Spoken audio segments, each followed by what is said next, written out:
April 7, 2026 இன்றைய நாளுக்கான இறை வார்த்தை. கர்த்தர் உங்கள் இருதயத்தை சமாதானத்தால் நிரப்பி உங்கள் மனதை உறுதியாக்குவார். May the Lord fill your heart with peace and strengthen your mind. யோவான் 14 அதிகாரம் 27 வசனம்.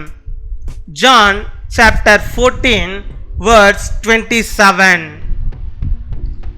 சமாதானத்தை உங்களுக்கு வைத்து போகிறேன், என்னுடைய சமாதானத்தை உங்களுக்கு கொடுக்கிறேன். உலகம் கொடுக்கிற பிரகாரம் நான் உங்களுக்கு கொடுக்கிறதில்லை. உங்கள் இருதயம் கலங்காமலும் பயப்படாமலும் இருப்பதாக. என் அன்பு சகோதர சகோதரிகளே, கர்த்தர் உங்களுக்கு உண்மையான சமாதானத்தை அளிப்பார்.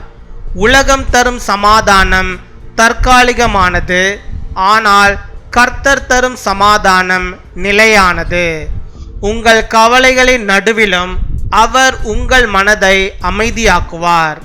பயம் வந்தாலும் அவர் உங்களுக்கு தைரியம் தருவார்.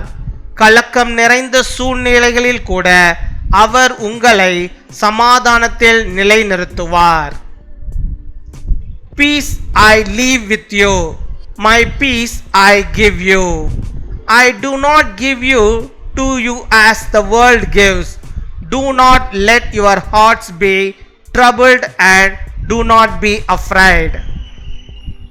My dear brothers and sisters, the Lord will give you true peace. The peace that the world gives is temporary, but the peace from the Lord is everlasting. Even in the midst of your worries, He will calm your heart. When fear arises, He will give you courage.